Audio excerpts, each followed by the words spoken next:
With the nation deeply in debt, the nobility carried on with their lavish lifestyles, ignoring our struggles and levying taxes upon us to shoulder the load for La France. We starved in the streets, tossed aside like rats. No longer would we be left to die. We formed a National Assembly for the Third Estate, our first step in the fight for independence. À altura do ano 1789, a França estava vivendo uma intensa crise econômica. Por diversos fatores, as pessoas estavam passando fome. O rei Luís XVI, frente a essa grande crise, tinha uma única ideia: aumentar a reforma tributária, ou seja, fazer com que as pessoas pagassem mais impostos. Portanto, ele convoca representantes de toda a sociedade francesa. E eu lembro você aqui que a sociedade francesa era dividida em 3 grupos, que nós chamamos de 3 estados. O primeiro estado, composto pelo clero, o segundo estado, composto por representantes da nobreza e pessoas ligadas ao rei, e o terceiro estado, que eram todas as pessoas da sociedade, incluindo os comerciantes, os artesãos, os camponeses, os operários, gente de diversas classes sociais. E nessa reunião, conhecida como a Assembleia de 1789, o rei Luís queria propor uma reforma tributária, um aumento dos impostos das pessoas. E o critério que ele queria que fosse utilizado era o critério de que cada grupo, cada estado social tivesse direito a um voto. E se você parar para imaginar, 3 estados, cada um teria direito a um voto, e para a reforma tributária acontecer de fato, né, esses 3 votos que iriam decidir, que iriam ser computados. Ora, o terceiro estado era o único grupo social que pagava imposto na França naquele momento. O primeiro e o segundo estado não pagavam imposto. E aí você imagina que na ideia da monarquia, né, isso já estava praticamente aprovado, porque primeiro e segundo estado, clero e nobreza, ia votar sim pela reforma tributária, enquanto o terceiro estado ia votar não pela reforma tributária. E aí você pensa que o terceiro estado ficou extremamente furioso com essa situação, com essa reunião desigual, com essa votação desigual. Inclusive, essa reunião não chegou até o final. O terceiro estado se retirou do lugar e começa nesse momento da história francesa o princípio da Revolução em si.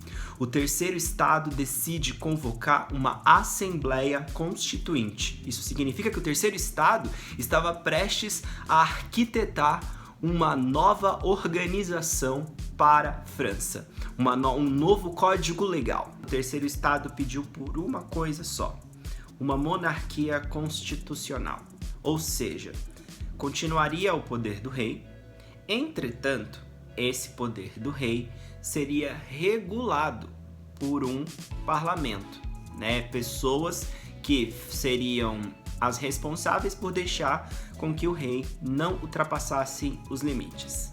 Mas será que todos os representantes do terceiro estado concordavam com essa ideia de uma monarquia constituinte? Não. Dentro do terceiro estado, é importante você sempre lembrar que existiam representantes de várias classes sociais diferentes. Inclusive, os mais pobres não queriam mais o regime da monarquia, de tanta fome que eles haviam passando, de tanto sofrimento que era a vida de um pobre francês. E é por isso que muitos radicais e aquelas pessoas mais populares do Terceiro Estado queriam, na verdade, o fim da monarquia e o início de uma república. Então, dentro do Terceiro Estado, começou uma treta, começou um conflito em que os mais ricos do Terceiro Estado, que a gente também pode chamar de a elite do Terceiro Estado ou a aristocracia do Terceiro Estado, estava tomando a voz à frente dos mais pobres, dos mais populares, dos operários, dos camponeses e estava propondo que o rei Luís XVI continuasse no poder. E os mais pobres não estavam gostando nada dessa ideia.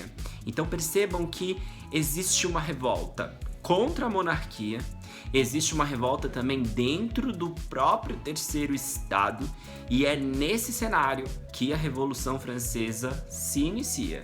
Podemos dizer que os dias mais intensos dessa revolta popular contra Luís XVI são os dias 13 e 14 de julho de 1789, quando ocorreram diversos montins, diversas revoltas locais na França, que juntas são conhecidas como as Jornadas Populares. E além dessas jornadas populares, durante esses 2 dias e durante essa fase, esse mês de julho turbulento na França, muitos mercados foram saqueados porque as pessoas estavam de saco cheio, elas queriam comida, então a sociedade estava passando por um distúrbio muito forte, muito desorganizado. E você tem um dos episódios mais interessantes da história francesa. O povo invadiu a prisão da Bastilha, uma prisão da monarquia francesa que na época tinha muitos presidiários. E além de ter muitos presidiários, a prisão da Bastilha também tinha muitos armamentos. E todos aqueles presidiários libertos pelo povo, todas aquelas armas que agora estavam na mão do povo, alertaram o rei Luís XVI que naquele momento ele não deveria usar a força contra o povo. Naquele momento, o rei Luís XVI aceita a monarquia constitucional.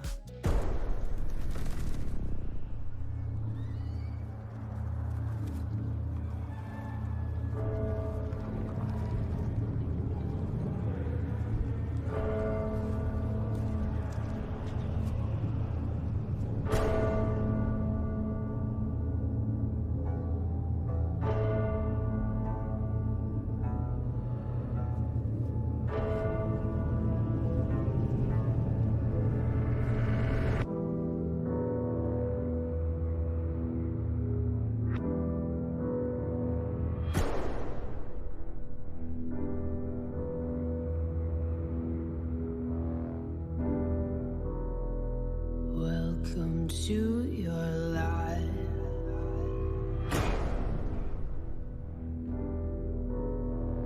There's no turning back.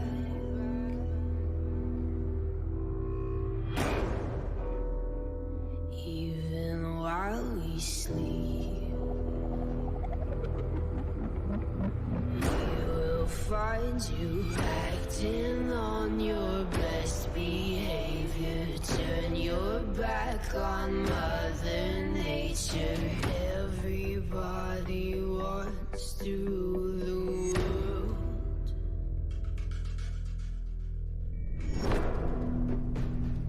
Help me to decide. Help me make the most of freedom and of pleasure. Nothing ever lasts forever. Everybody wants to rule the world. There's a room where the light won't find you. Hold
Então, depois dessa grande revolta popular, a França deixa de ser uma monarquia absolutista e passa a ser uma monarquia constitucional, com um parlamento. E quais serão as primeiras medidas?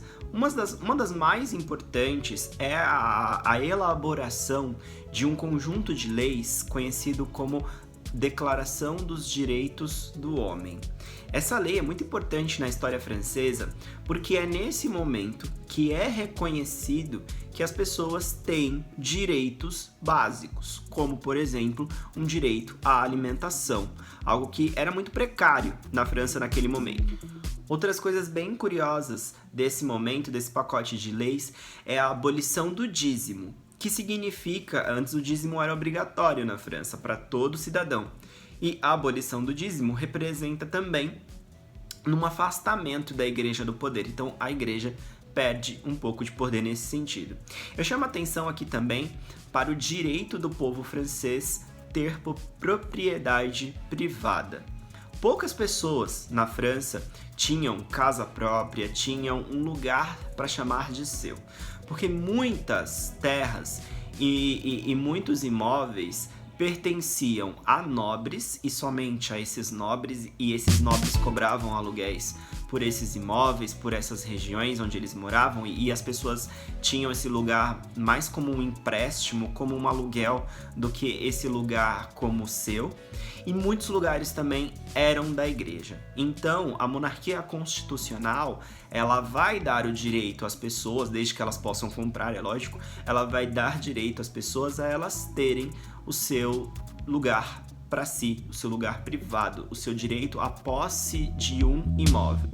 E eu chamo a atenção também para duas coisas que eu acho bem bacana: o direito de reagir contra a opressão e o direito à segurança, né? Uma vez que quando a monarquia era absolutista, o rei agia com violência e o rei tinha respaldo porque nada o punia quando ele usava violência contra o povo.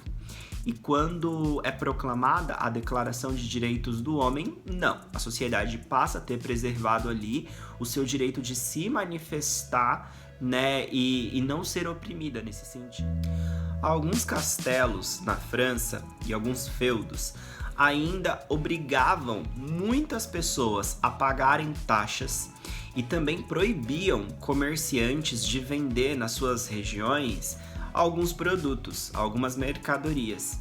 E quando a monarquia se torna uma monarquia constitucional na França, os comerciantes, e aqui eu já posso usar a palavra burguesia, a burguesia começa a ter livre direito de livre comercializar em todos os espaços da França, sem uma proibição de um senhor feudal.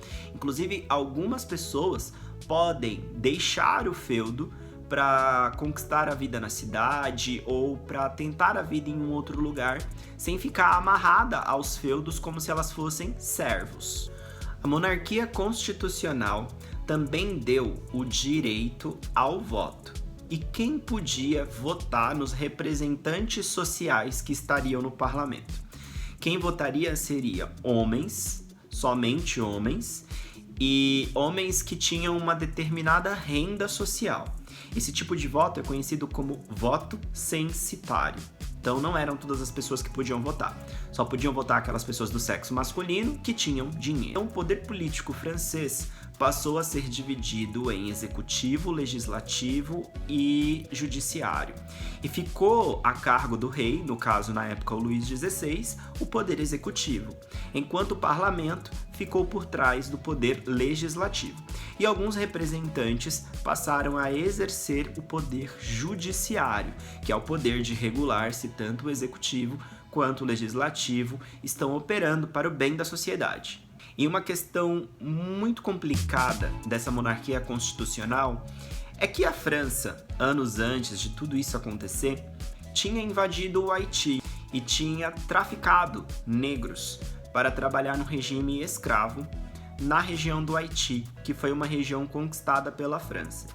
E a monarquia constitucional de 1789 não votou pelo fim da escravidão, muito pelo contrário, a França continuou escravizando e acabando com os direitos de liberdade, de direito à vida desses cidadãos haitianos. É legal a gente ver depois uma aula sobre a Revolução do Haiti, porque aí a gente vai descobrir como que foi o processo do Haiti tornar-se independente da França.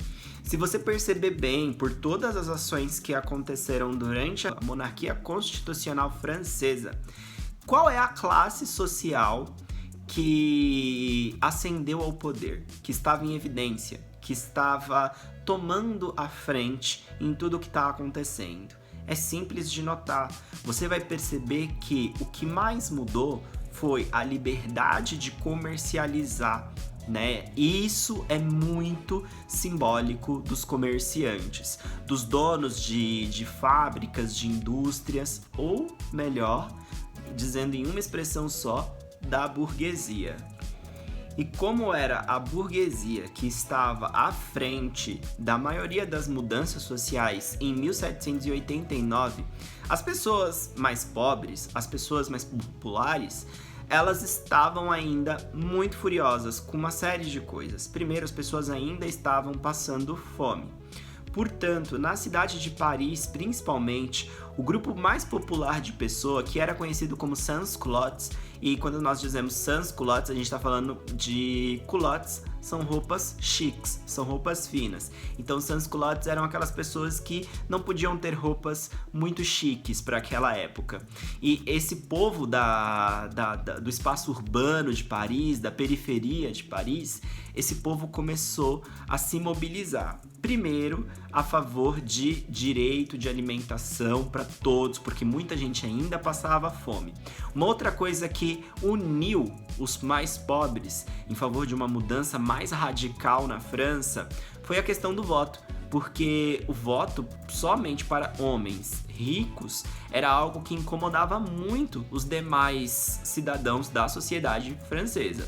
Foi nesse clima que muitas pessoas observaram que estava por vir naquele país. Uma vez que a revolta não diminuía, a revolta só crescia, muita gente começou a fugir. Muitos representantes da igreja, do clero, abandonaram a França. O próprio rei Luís XVI tentou fugir da França e o povo impediu a fuga do rei. Os países vizinhos, a Áustria e a Prússia, observando o que estava acontecendo ali na França, eles ficaram com medo de que essa revolta se espalhasse. Os próprios representantes da nobreza, pessoas ligadas ao rei, estavam instigando a região da Áustria e da Prússia a invadirem a França, porque eles estavam vendo isso como um mecanismo de controlar a população.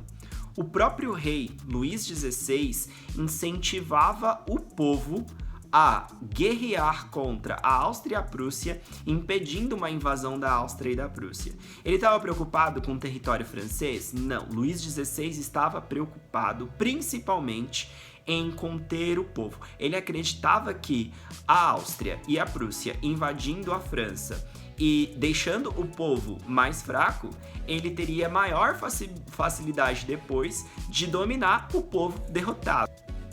E no dia 10 de agosto de 1789, os sans-culottes tomam o Palácio Real. E como se não bastasse, eles ainda conseguem expulsar todos os invasores. E assim, o povo cria um parlamento novo, né, conhecido como Convenção Nacional. Esse parlamento vai ter muitos representantes do terceiro estado e a França caminha mais uma vez para uma nova mudança. Então, em questão de um ano, o país saiu de uma monarquia absolutista para uma monarquia constitucional e agora estava prestes a caminhar para um novo regime político. Estava sendo forjada uma república francesa. The National Assembly vowed for life. We were willing to do what was needed, violently, if necessary. We surged, unstoppable. The taste of freedom and liberty fell upon each of our lips. When La Bastille fell, we grew hungrier, not for bread or for grain, but for justice. Even His Highness wasn't safe from our reach. For too long had he dismissed our threats. Let him try to ignore us now.